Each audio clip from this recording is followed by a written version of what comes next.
বিক্ষুব্ধ ইরানে ঘোলা পানিতে মাছ শিকারের চেষ্টায় আমেরিকা। ইসলামী বিপ্লবের দেশে সম্ভাব্য সামরিক পদক্ষেপ নিয়ে নতুন করে আলোচনা শুরু করেছে মার্কিন বাহিনী। আমেরিকা নাকি বিমান হামলা চালাবে বিভিন্ন ইরানি স্থাপনায়। কিন্তু ইরানকে পরাজিত করতে হলে বিমান হামলায় যথেষ্ট নয়, স্থলপথে ইরানের মাটিতে নামতে হবে দখলদার বাহিনীকে। কিন্তু এটি করলে আমেরিকার বাহিনী আদৌ নিরাপদে ফিরতে পারবে কিনা এ নিয়ে উঠেছে নানা প্রশ্ন। অনেক নিরাপত্তা বিশ্লেষক বলছেন, ইরানের মাটিতে অভিযান চালালে সমাধি হতে পারে বহু আমেরিকানের। বিশাল ভূখণ্ড, শক্তিশালী সেনাবাহিনী এবং আঞ্চলিক প্রভাবের কারণে যে কোনো সামরিক সংঘাতকে দীর্ঘ ও জটিল যুদ্ধে রূপ দিতে পারে ইরান। ইরানে হামলার বিষয়ে গুরুত্বের সঙ্গে ভাবছেন মার্কিন প্রেসিডেন্ট ডোনাল্ড ট্রাম্প। দেশের বিক্ষোভকারীদের ওপর ইরানি নিরাপত্তা বাহিনীর কঠোর পদক্ষেপ এবং বিক্ষোভ দমনকাণ্ডের পরিপ্রেক্ষিতে ট্রাম্পকে ব্রিফ করেছেন এ বিষয়ে সংশ্লিষ্ট কর্মকর্তারা। যদিও ট্রাম্প এখনও চূড়ান্ত কোনো সিদ্ধান্ত নেননি, তবে হামলার বিষয়টি গুরুত্ব সহকারে বিবেচনা করছেন তিনি। সানবিট সব দিবে সামাল। সানবিট ম্যাজিক প্রেস ডিশওয়াশিং এর মাথা ঘোরানো সলিউশন।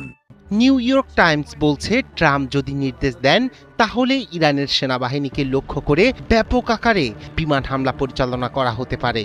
পরিকল্পনাগুলোর মধ্যে ইরানের গুরুত্বপূর্ণ সামরিক ঘাঁটি, রাডার স্থাপনা এবং কমান্ড সেন্টার।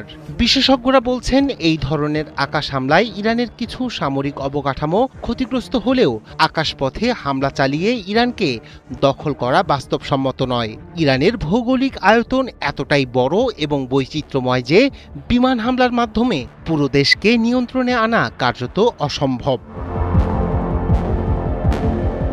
বিশ্লেষকদের মতে, ইরানকে দখল করতে হলে মার্কিন সেনাদের অবশ্যই স্থল অভিযানে যেতে হবে, আর সেখানেই লুকিয়ে আছে বড় চ্যালেঞ্জ।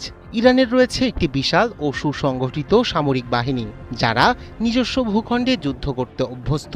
পাহাড়, মরুভূমি ও শহুরে জনপদের সমন্বয়ে গঠিত ইরানের ভৌগোলিক বাস্তবতা যে কোনো বিদেশি বাহিনীর জন্য বড় বাধা হয়ে দাঁড়াবে। এর পাশাপাশি রয়েছে ইরানের বিপ্লবী গার্ড বাহিনী বা আইআরজিসি। প্রায় 2 লাখ সদস্যের এই বাহিনী শুধু সামরিক শক্তি নয়, বরং আদর্শিকভাবে অনুপ্রাণিত এবং দেশ রক্ষায় দৃঢ় প্রতিজ্ঞ বলে পরিচিত। স্থল অভিযানে গেলে এই বাহিনীর প্রতিরোধ যুক্তরাষ্ট্রের জন্য বড় ক্ষতির কারণ হতে পারে বলে মনে করছেন বিশ্লেষকরা। আরেকটি গুরুত্বপূর্ণ দিক হল ইরানের আঞ্চলিক প্রভাব। ইরানে সরাসরি হামলা হলে মধ্যপ্রাচ্যের নানা প্রান্তে সক্রিয় হয়ে উঠতে পারে ইরান সমর্থিত